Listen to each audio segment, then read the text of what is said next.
Hi hello నమస్తే. నేను Apparao Jabardasth artist. AP10 YouTube ఛానల్ని నన్ను ఎంతమంది అయితే అభిమానిస్తారో AP10 యూట్యూబ్ ఛానల్ కూడా అంతే అభిమానించండి, ఆదరించండి, ప్రోత్సహించండి, ఆశీర్వదించండి. ప్లీజ్ సబ్స్క్రైబ్ AP10 యూట్యూబ్ ఛానల్ని సబ్స్క్రైబ్ చేయండి, లైక్ చేయండి, షేర్ చేయండి, కామెంట్ చేయండి.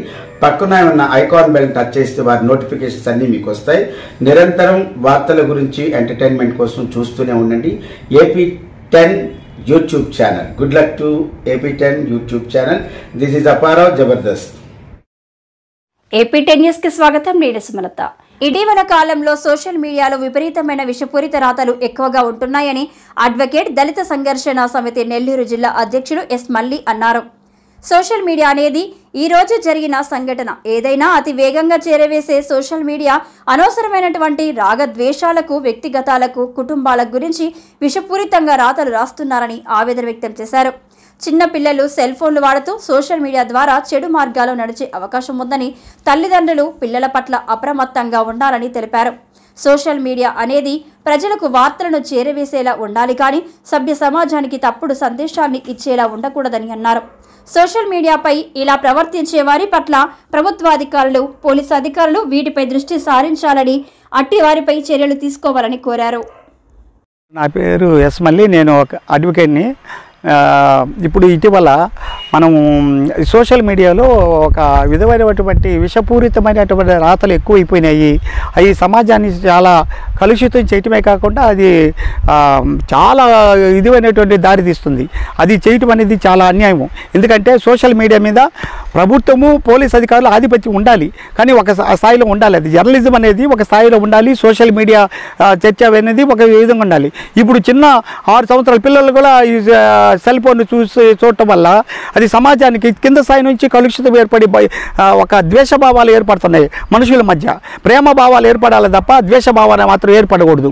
ఆ విధమైన సోషల్ మీడియాని సరిదిద్దాల్సిన బాధ్యత మన పోలీస్ అధికారులు, ప్రభుత్వ అధికారుల మీద ఉంది. కాబట్టి ఇది తప్పకుండా సోషల్ మీడియాలో ఇష్టం ఇచ్చినట్టు మాత్రం చేస్తే మాత్రం అది మంచి పద్ధతి కాదు. చట్ట ప్రకారం చర్య తీసుకొని ఉంది, కానీ అలా తీసుకోవాలి కూడా. ఎందుకంటే పోలీస్ అధికారులు కూడా చట్టపరమైన చర్య తీసుకొని వాళ్ళు శిక్షిస్తాయి. కానీ వాళ్ళ సోషల్ మీడియాలో ఇట్లా పోస్టింగ్ పెడితే శిక్ష పడుద్దురా అని చెప్పి వాళ్ళకి అవగాహన ఉండాలి. చట్టం ముందు అందరూ సమానం అని, ఇది ఏ తప్పు చేసినా జైలు పోతామని చెప్పి అవగాహన కానీ ఉంటేనే ఈ సోషల్ మీడియాలో కంట్రోల్ అవుతాయి తప్ప ఈ సోషల్ మీడియాలో అనవసరమైన విషయాలు, వ్యక్తిగత విషయాలు, కుటుంబ విషయాలు, స్త్రీ పురుష మధ్య నుండి సంబంధాలు కూడా ఆ విధంగా బహిరంగంగా చెప్పడం అనేది చాలా అన్యాయం, చాలా ద్రోహం కూడా. ఇది సోషల్ మీడియా అనేది ఒక మహోన్నతమైన ఒక జర్నలిజం. అది ఒక సమాజానికి అతి తక్కువ టైంలో ప్రజలకు అందించే సమాచారాన్ని ఈ విధంగా అపవాదు చేయటము, తప్పుడు మార్గాలు చెప్పటము, వక్ర భాష్యాలు చెప్పటము అన్యాయం. కాబట్టి దీని మీద చట్టపరమైన చర్య తీసుకొని పోలీసులకు శిక్షించే అధికారం ఉంది. కాబట్టి ఆ సెక్షన్ల ప్రకారమే చట్ట ప్రకారం చర్య తీసుకుంటే అది సోషల్ మీడియా సమాజానికి మంచి దోహదం చేస్తుంది. ఆ విధంగా చట్టపరమైన చర్య తీసుకోవాల్సింది. ఎందుకంటే 294 అనేది ఒకటి ఉంది.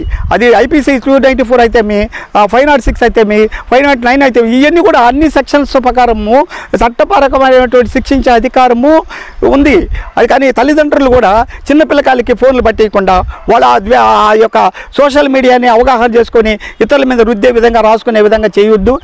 తల్లిదండ్రుల బాధ్యత ఉంది, సమాజం బాధ్యత ఉంది, పోలీస్ అధికారుల బాధ్యత ఉంది, చట్టం యొక్క పరిధి యొక్క బాధ్యత ఉంది. ఆ విధమైన అమెరికాలోగా మన చట్ట పరిధిలోని వ్యవహరిస్తే ఏ సమస్య రాదు. ఎవరిని కూడా వ్యక్తిగత ద్వేషం చేయకూడదు. ఏ పురుషుడిని కూడా, ఏ స్త్రీని కూడా మన వ్యక్తిగత ద్వేషం చేయదు. ఆమె ప్రైవేట్ లైఫ్ ఆమెది, ఆమె ఇష్టం, కానీ సోషల్ లైఫ్లోకి తీసుకురాకూడదు. అది ఎవడి జీవితాలు మనకి అందరికీ తెలుసు. ఎవడి జీవితాలు మనం అనవసరంగా ఈ సోషల్ మీడియాలో రద్దంతం చేయకూడదు. అది శిక్షించబడతారు ఖచ్చితంగా. పోలీస్ అధికారులు అయితే వ్యవస్థ అయితే ఇతర విజిలెన్స్ వాళ్ళు కూడా దీని మీద పర్యవేక్షించి ఉండాలి. తప్పకుండా ఈ జర్నలిజాన్ని సమాజ దోహదానికి, మంచి దోహదానికి, మంచి వాతావరణానికి పాటుపడాలి తప్ప చెడ్డ వాతావరణానికి దారి తీయకుండా దీన్ని కంట్రోల్ చేయాలని చెప్పి మనవి. అశోక్ ది మెన్స్ సెలూన్స్ 6 సంవత్సరాలు పూర్తి చేసుకుని 7వ సంవత్సరంలోకి అడుగు పెడుతున్న శుభ సందర్భంగా కావలి పట్టణ ప్రజలకు, కస్టమర్ల దేవుళ్లకు మా ధన్యవాదాలు.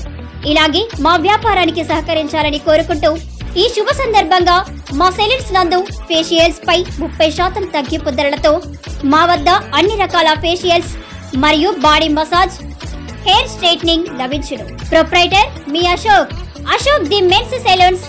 మా బ్రాంచ్లు opposite Venkateswara theatre, Tummalapenta road, opposite Sravanthi theatre, మన నూతన బ్రాంచ్ రూపాయి మిద్ది ఆపోజిట్ కెనరా బ్యాంక్ కావలి.